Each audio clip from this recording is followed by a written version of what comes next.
What is happening, YouTube? A back-to-back loss in New York. First, Clippers lost to the Knicks on Monday, and then we fell to the Brooklyn Nets.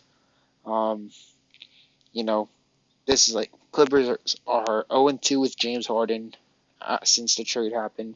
The one with the Lakers didn't count because James Harden didn't play. I'm just counting the games when after we traded for James Harden, and it's brutal. It has been pretty brutal for the Clippers, and I'm not gonna lie, you could call it both ways.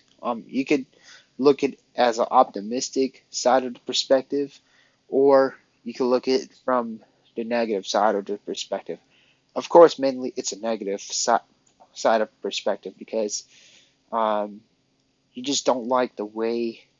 You just don't like losing in general. You just don't like losing, and it also depends how you lose too. The teams we lose to was the New York Knicks, who's an okay team, but you should not lose to a team like the New York Knicks with no true star power. They have RJ Barrett, who's some people calls him a bust, but he can be a good player at times. Julius Randle, who's on and off, he had a good game.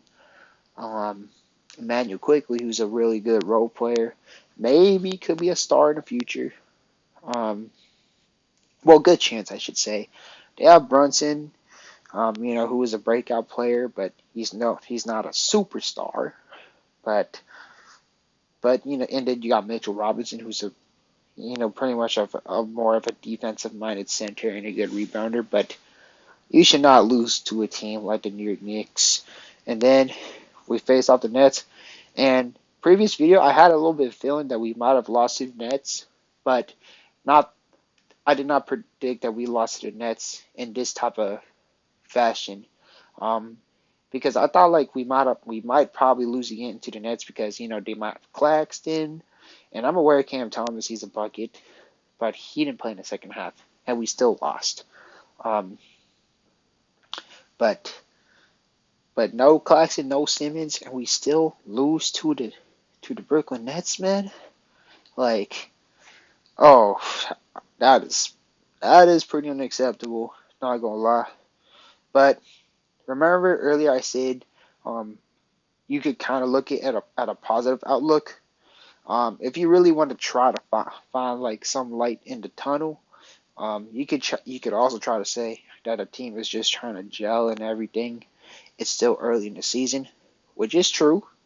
Because there are some moments when Harden, Russ, Kawhi, PJ look so good because Harden, he was he was moving the ball at times, but then when he goes ISO mode at times, that's when things would start to go wrong, and then that's when, like I said, things would go wrong. But again, it, um, when things gel together, it could change. But right now, it's not looking good. And anyways, I'll just give my opinions on each player, looking at the stats. Paul George, he definitely did better compared to what he did last game. Um, his efficiency was not the best, 2 for 10. He was still pretty bad from the three, but he did he did better in scoring. He was more aggressive, 24 points, went to the free throw line 8 times, maximized it. In the second half, though, he kind of like went more quiet. First half, though, he was pretty good. He was killing it. He was getting rebounds and all that. 7 rebounds. But at the same time, later on, the Clippers kind of like started ball watching in general, and then the Nets managed to get rebounds over us. Um, he got 3 steals. So Paul George, um, he had a semi of a redemption game. Kawhi Leonard, um, he started off really quiet, but then he later started taking over. Um, he's semi efficient in terms of in terms of the mid range, but his threes definitely could use some work. He's only 1 for 6. Um, he did okay with 6 rebounds, 2 steals, 2 assists. Um, I definitely would say that more of the shots should have went to Kawhi towards the clutch, in my opinion. could have definitely um, probably like changed the outcome to an extent because Kawhi during clutch, he's efficient. He's efficient with it. Went a little bit too much with Russ. Russ took a little bit too much shots, um, more than I would like to see. Um, but at the same time, it was just kind of like a panic mode, low key, because Russ, he's a fast player. When Russ makes a shot, it's good. Russ wasn't making shots in terms of field goal. Um, so it was just also like an off night from the stars too. Russ, he did manage. He always brings his heart. He always would hustle. He got 8 assists and all that. Um, then he was started like that, but at times though he would miss a lot of shots though. Um, but hopefully the efficiency could improve because Russell Westbrook, he's been nothing but a positive for this team. It's just, of course, we're gonna deal with some growing pains with Russ. James Harden, oh man, this dude got 5 turnovers, man. Two of the passes was just so many boneheaded passes. Like one of them he passed to like the stands, I believe, which is that like he overthrew it. Like, come on, man, you gotta control. He definitely gotta control the passes. And then at the same time, like he kind of like at times he would ISO a little bit too, like not a little bit. He would ISO like too much at times, which kind of like stagnates the offense, which kind of makes the offense go slower.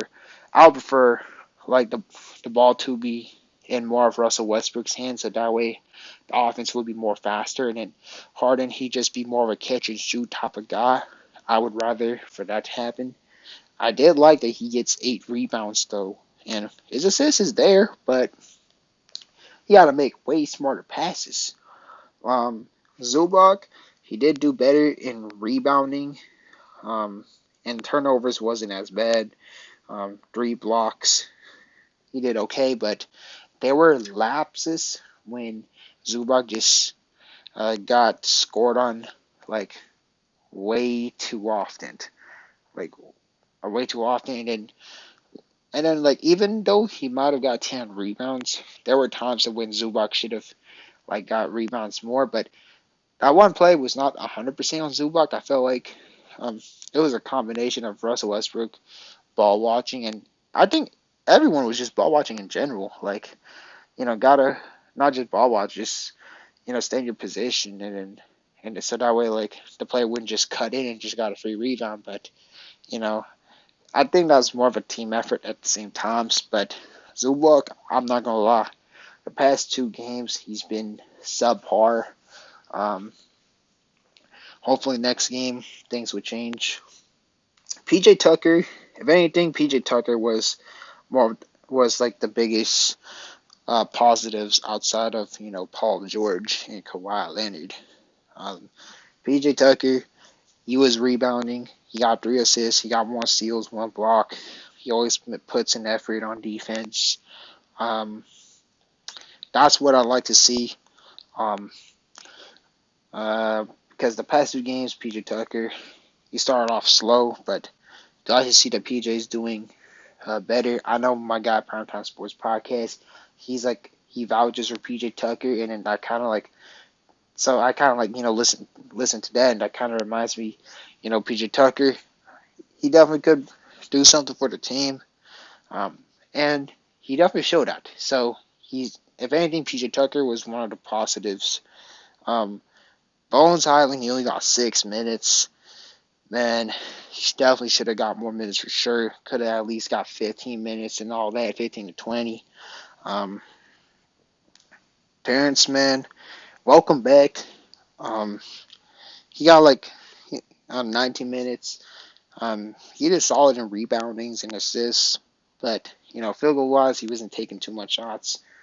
He didn't score anything. He's trying to turn the ball over as well, but it's just part of being like first game back. Norman Powell, um, he did fine on offense. Defense was kind of like so um, to an extent, but he did get two steals and 2 blocks.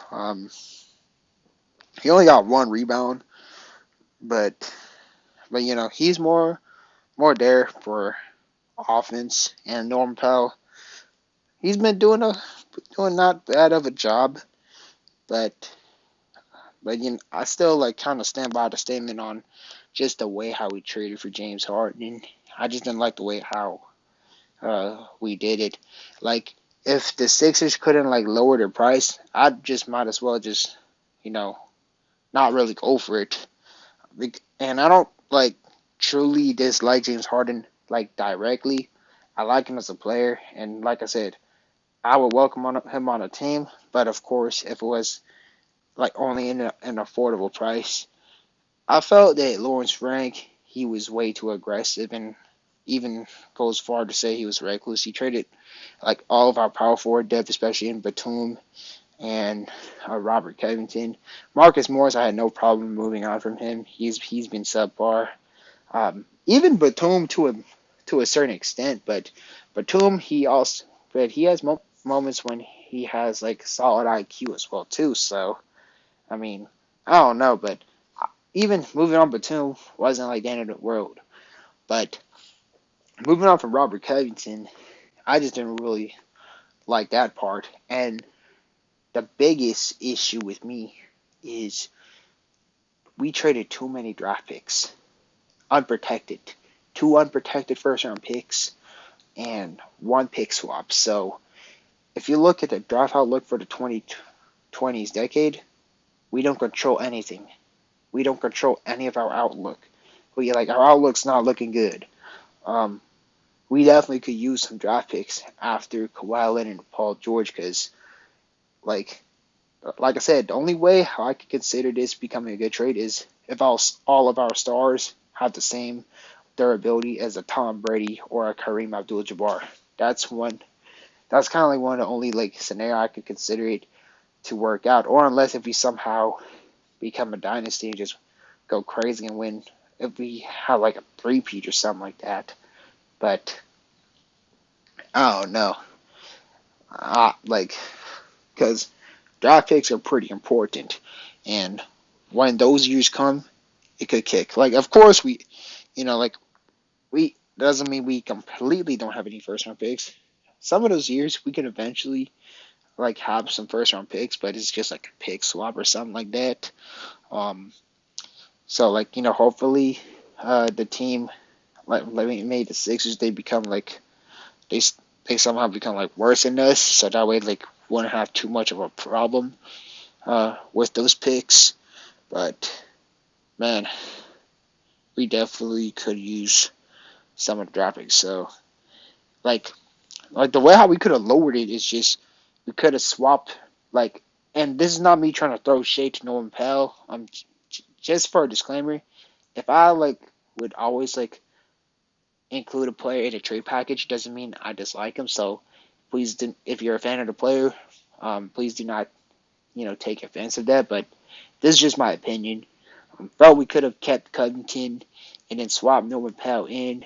You could have either sent him directly to Philly, or if Philly did not want Norm, they could have sent Norm to another team, and that team could have definitely at least gave like a first round pick. Because Norman Powell, he's a great player. Like he's a great six man. But the Clippers, since we got Harden, we already have scoring. So we didn't necessarily need Norman Powell. And plus, he already got a lot of scores like Bones Highland. He only got 6 minutes. I'm sure Bones Highland could have used Norman Powell's minutes. So that is that. That's just my personal opinions. And the way how Ty Lue's rotation is, um, I get it. You're trying to figure things out. Um, but the way how Steve Kerr has been playing, man, it always reminds me of how I am with younger players, especially when it comes to B.J. Boston and Diabate and now Kobe Brown. I felt like some of these games, Ty Lue got to find a way to incorporate them in the in the rotations. Ty Lue, he did a little bit with that with the Knicks, but it was only like a small sample size.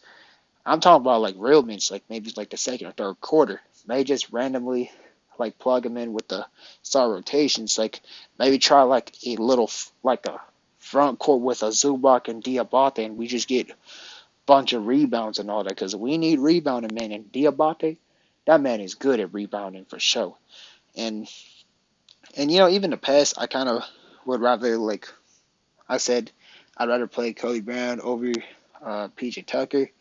I would still lean towards that, but again, if PJ Tucker plays like this every game, I guess I would not truly dislike playing PJ Tucker over Kobe Brown, I guess. But you know me, I personally like going younger and maybe saving the vets for like when we like would really need it. I'd rather like kind of like split the pie a bit more because the Warriors, man, the way how Steve Kerr like managed just the rotation this year, he's doing a phenomenal job.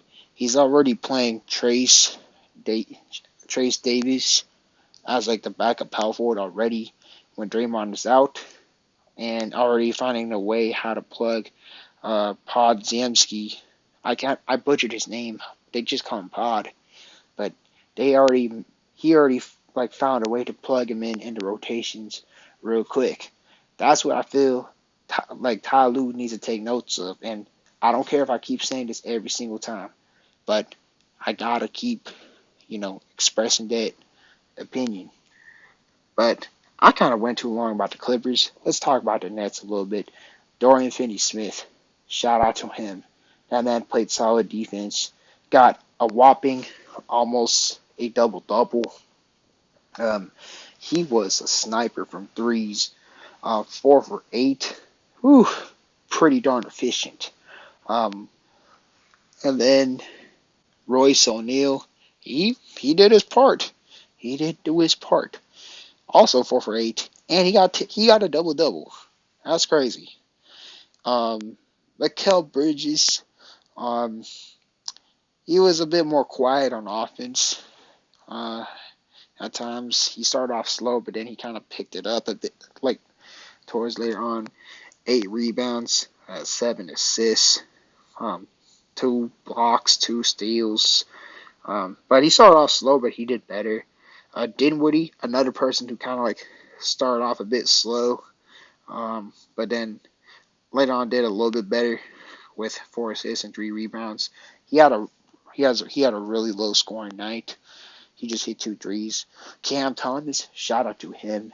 This dude, the Brooklyn Nets found a gem. Um, 14 points, 6 of 14. Didn't do anything. He just strictly didn't do anything else, but he was strictly scoring. It sucks that he got an injury. Prayers up to him. He should be fine because I don't think the injury was too major, but hopefully it's nothing too serious. I don't think it should be, but I think he's gonna recover and he's gonna do just what he's been doing. He dropped almost 50 points last game against the Bucks. Shout out to him. Trenton Watford, he did every little thing. Got 5 rebounds, two assists, 9 points. Day'Ron Sharp, he got a double double, 10 rebounds, 11 points. Turned the ball over 2 times. But other than that, he did his job. Dennis Smith Jr., 5 assists, 2 steals. He did all right. Lonnie Walker, the MVP of the game. This man lit us apart.